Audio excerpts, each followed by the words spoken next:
Olá, boa noite. Hoje é 18 de março de 2024. Continuação do Evangelho de Deus e de Jesus Cristo, parte 157. Atos 21, versículo 7. E nós, concluída a navegação de Tiro, viemos a Pitilomaida e, havendo saudado os irmãos, ficamos com eles um dia. No dia seguinte, partindo dali Paulo e nós, que com eles estávamos, chegamos a Cesareia, no caso em Israel, e entrando em casa de Filipe, o evangelista, que era um dos 7, ficamos com ele. Tinha este 4 filhos donzelas, que profetizavam, donzelas, meninas jovens, bonitas donzelas. E demorando-nos ali por muitos dias, chegou da Judéia um profeta por nome Ágabo, e vindo ter conosco, tomou o cinto de Paulo e, ligando-se aos seus próprios pés e mãos, disse: Isto diz o Espírito Santo: assim ligarão os judeus em Jerusalém o varão de quem é esta cinta, e o entregarão nas mãos dos gentios. E ouvindo nós isto, rogamos-lhes tanto nós como os que eram daquele lugar que não subisse a Jerusalém. Mas Paulo respondendo: Que fazeis vós, chorando e magoando o meu coração? Porque eu estou pronto não só a ser ligado, mas ainda a morrer em Jerusalém pelo nome do Senhor Jesus Cristo. E como não podíamos convencê-lo, nós nos aquietamos dizendo: faça-se a vontade do Senhor. Então veja bem, aqui Paulo estava decidido a ir em Jerusalém. Lembrando que os irmãos já tinham advertido ele, já tinham falado para ele, e achando discípulos, ficamos ali 7 dias, e eles, pelo Espírito, diziam a Paulo que não subisse a Jerusalém. Só que Paulo tinha um firme propósito de ir a Jerusalém, e eu digo uma coisa para você: houve esse agir do Espírito de dizer para Paulo não ir, através dos irmãos, o Espírito dizer para os irmãos para Paulo não ir, e Paulo insistir em ir, porque Deus queria realmente saber fazer. Deus já sabia de tudo. Na verdade, Deus queria que os cristãos que seguiam a Jesus Cristo, os ensinamentos, os mandamentos de Jesus Cristo, os que eram discípulos de Paulo, que ajudavam Paulo nas missões, tivesse a convicção, a certeza que servir Jesus Cristo vai muito mais além do que eles estavam pensando. Vai muito mais além da morte, de morrer. Vai muito mais além de querer os prazeres desta vida, os bens desta vida.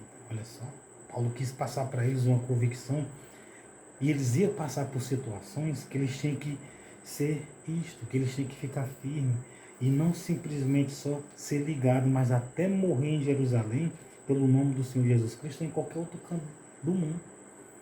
Então, uma coisa eu digo para você: você que aceitou Jesus e se batizou, ou você que não aceitou Jesus e se batizou, se chegar alguém perguntando ou mandando, negue Jesus, portanto, negue Jesus que ensinei, eu faço isso com você, negue Jesus que eu te dou uma multidão de dinheiro, você faria o quê? Se alguém chegasse para você e dissesse: negue Jesus, eu vou te dar 100 mil, 1 milhão, 5 mil, 2 mil, 100, 200, 300, 500, 50.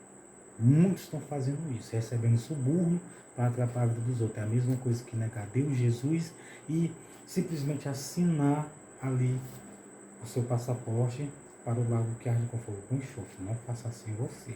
Eu digo no sentido de alguém lhe dar um dinheiro para poder você fazer mal a alguém, ou diretamente ou indiretamente. Caluniar, fazer mal, aborrecer, atrapalhar, perturbar a vida de alguém ou fazer mal a alguém. Todo dinheiro que se pega, ou que se recebe, que é para fazer mal a alguém ou atrapalhar a vida de alguém, desde matar a simplesmente inventar uma calúnia, é simplesmente um suborno, é simplesmente negar a Deus e Jesus Cristo e os seus mandamentos. E isso impede, infelizmente, o ser humano de entrar no céu. Não seja assim você, não faça isso para a sua salvação, em o nome do Senhor Jesus Cristo. Então, Atos 21, versículo 7. Vou ler para você de novo para você entender. E nós, concluída a navegação de Tiro, viemos a Ptolemaida. E havendo saudado os irmãos, ficamos com eles 7 dias. Ficamos com ele um dia.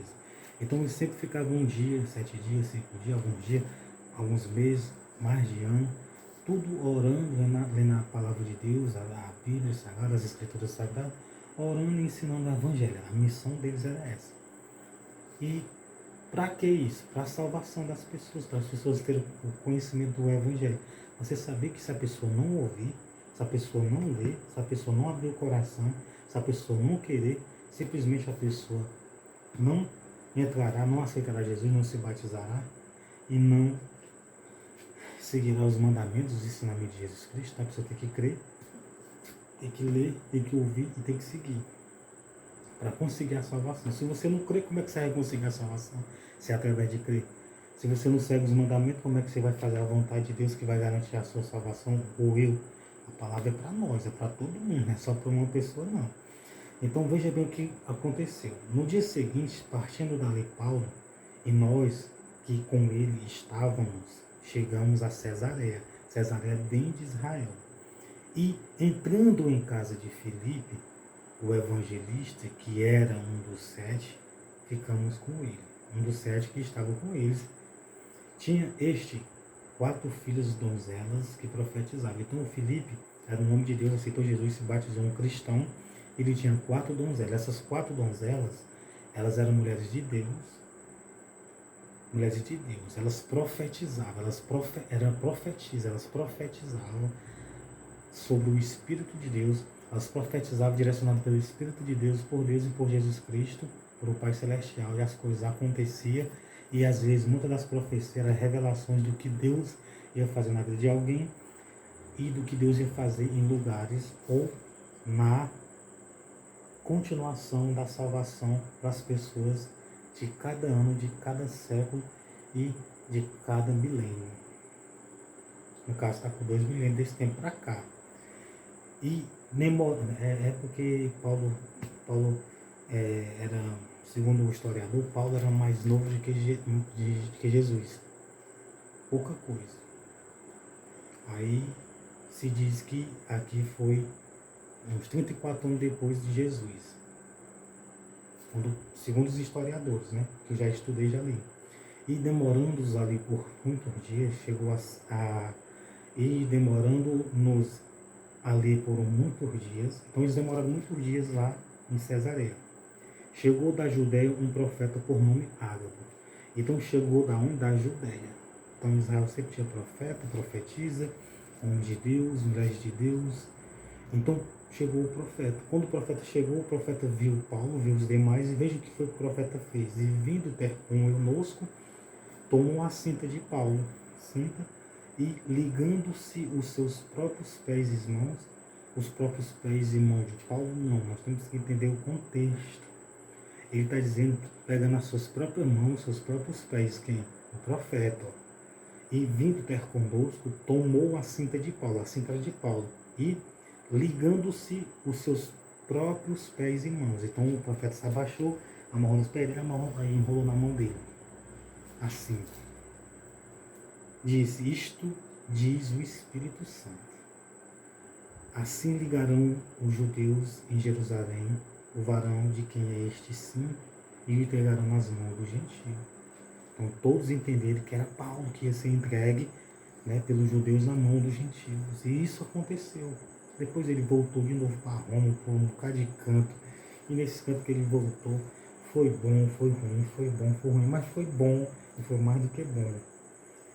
E, ouvido nós isto, rogamos-lhe tanto nós como os que eram daquele lugar. Então todo mundo rogou, Paulo, não vai para Jerusalém, porque eles vão te pegar, vão te prender, vão levar para Judéia. Aí Paulo, todo mundo achava que Paulo ia ficar com medo, triste, ou não ia querer ir, mas Paulo respondendo, que fazei vós chorando e magoando o meu coração? Então Paulo diz que através dele chorar, ele estava magoando o coração deles e o dele. Porque eu estou pronto não só a ser ligado, preso, mas ainda a morrer em Jerusalém pelo nome do Senhor Jesus Cristo.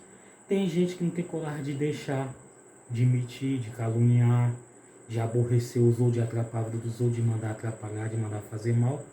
Imagine morrer por o nome de Jesus Cristo.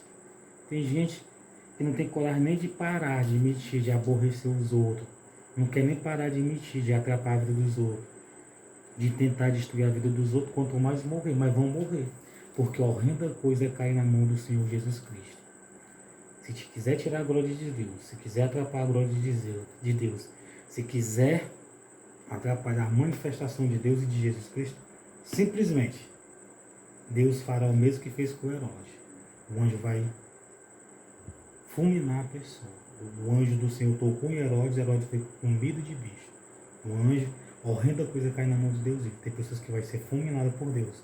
Tem pessoas que o próprio Deus vai enviar anjos, ou ele mesmo vai fulminar a pessoa, vai matar a pessoa e vai jogar num Hades e depois num lago que arde com fogo e com enxofre. Porque a pessoa não se converte, a pessoa quer o mal do próximo, quer o mal, está obstinada, quer o mal, quer destruir, quer o mal. Não vão se escapar da condenação eterna. Então se escape você que é inteligente, que crê em Deus e em Jesus Cristo. E como não podíamos convencer, nós nos aquietamos. Então, ninguém estava convencendo Paulo a não ir. Então, eles se aquietaram, dizendo, faça-se a vontade do Senhor. Então, foi feita a vontade do Senhor. Então, Deus abençoe você e sua família. Não, horrenda coisa cai na mão de Deus. Se quer tirar a glória de Deus, quer tirar a manifestação de Deus, de Jesus, a palavra de Deus, quer atrapalhar a palavra de Deus, o agir de Deus, se prepare. Porque Deus vai, o terror de Deus, o pavor de Deus, a ira de Deus, o castigo, a punição de Deus, a ausência de Deus eternamente virá sobre a vida dessas pessoas que fazem isso. Que aborrece os outros, que manda fazer mal, que atrapalha os outros. Ele diz que quem atrapalha um servo dele, uma pessoa que fala dele, primeiramente está atrapalhando a ele e o pai dele. É muito terrível. Deus abençoe você e sua família. Siga Jesus Cristo. Siga ele. O maior exemplo é Jesus Cristo. Mandamento a Deus e a Jesus Cristo. Boa noite.